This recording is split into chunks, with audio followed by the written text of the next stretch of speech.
published a study claiming that hydroxychloroquine not only didn't work against COVID, but was dangerous. One problem, it was all fake. Real scientists combed through the data and forced the journal to retract it. 3 countries prohibited the use of HCQ for COVID based on this Lancet study: Belgium, France, and Italy. Dr. Fauci himself basically declared the drug a lost cause. Clearly, the scientific data is really quite evident now about the lack of efficacy for it, and even the possibility that there could be adverse events, particularly with regard to cardiovascular and the arrhythmias that may be associated with it. And yet a deafening silence from Dr. Fauci today. The silence speaking volumes. There's a lesson here. Science is a process. It's not an outcome. And when politics and confirmation bias take precedent, well, there's a bad result coming. Joining me now is Dr. Ramin Asqui, cardiologist and CEO of Foxhall Cardiology. Also with me is Dr. Stephen Smith, founder of the Smith Center for Infectious Diseases and Urban Health. Dr. Smith, you've treated so many COVID patients and continue to. You say this is a blight on the medical community and one that brings you no joy. Explain. Yeah, Laura, thank you. How are you tonight? Good. It's a rough time. It's a rough time, obviously, in America, but it's a rough time in medical journalism, academic medicine. The mixture of politics and medicine really don't have any role. They should never mix together. It's a sad day. I mean, I knew I'd been through the Lancet article, and I just critiqued it, assuming the data were correct. I didn't think they were valid, but I assumed that. And I sent in my critique to Lancet. To their credit, they asked me to submit it as a correspondence so that they may publish part or all of it. And it was highly critical of just the analyses of the data. And then a couple of days later, the feces in the fan. And the data were shown to be fraudulent, or called out to be fraudulent, and later proved to be fraudulent. And the journal had published an article not related to hydroxychloroquine, but related to COVID, on a lesser data set from the same group several weeks earlier. And they both have had retracted paper. And this My question to you, Dr. Asqui, and I'm going to get back to Dr. Smith.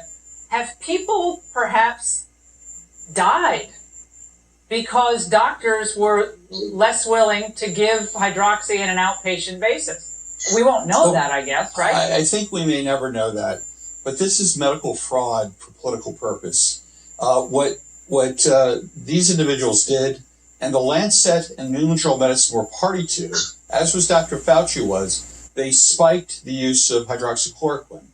Physicians are notoriously risk adverse. You stay away from controversy. And this has now become vastly more controversial than it should have been. You don't hear about positive studies that are beautifully done in France, in Spain, in Italy, in South Korea that answer a lot of these questions. You have these poorly done studies, if they are done at all. In the case of the Lancet article, it's clearly just a completely fraudulent database. And you have Dr. Horton and Dr. Rubin, the editors of the Lancet and New England Journal respectively, who are pulling a Rob Rosenstein saying, I didn't know, I never read it, but they published it with verve, and they should consider resigning from their positions. We need to have a wholesale look, because you wonder what else is wrong in these journals if this is what we've discovered in this simple matter. Dr. Smith, the problem here, I think, is that the media, like we're just lay people. You guys are sophisticated medical thinkers. We're lay people. But people hear this like, oh my God, I'll never take this. I'm going to have a heart attack for the first pill I take. So people were afraid, Dr. Smith, and you were coming on this show week after week. I mean, you must have come on the show 15 times. And you explained very methodically when you prescribe it, how you prescribe it, the patient types you're having. And I just fear real damage was done, not only to medical establishment, to people. I agree. I think people have died because of this, and I don't think that lightly at all. I myself have continued to prescribe it, and I do so extremely carefully because I know the administration's looking over my shoulder. I know it. And they've restricted the drug now to clinical trials on, which is unethical. But that's what they've done. And it's a very, very chilling environment to practice medicine. And it's weird that where science doesn't rule the day, where this hype that we know hydroxychloroquine is safe, the studies are unbelievably strong in that regard. And people have suggested, well, they weren't on COVID patients. Come on. We have our own data showing it's safe. We still measure EKGs on patients every day when we use this regimen. We do that not because we think we need it, because if God forbid anything happened to this patient, they're going to blame us. Oh, of course they are. Yeah, Dr. Osprey, my question here is, where are the mea culpas from Dr. Fauci, from all these medical journalists, from all of these media types who gleefully proclaimed this drug is dead. It's not going to be the go-to drug. It's out of hospital protocols. I've not heard from any of them. Zero. Well, that one abiding characteristic of all politicians is they can never admit they're wrong. And this tells me that Dr. Fauci and others who never admit they make a mistake are more politician than physician. You'll never see this. They'll move on.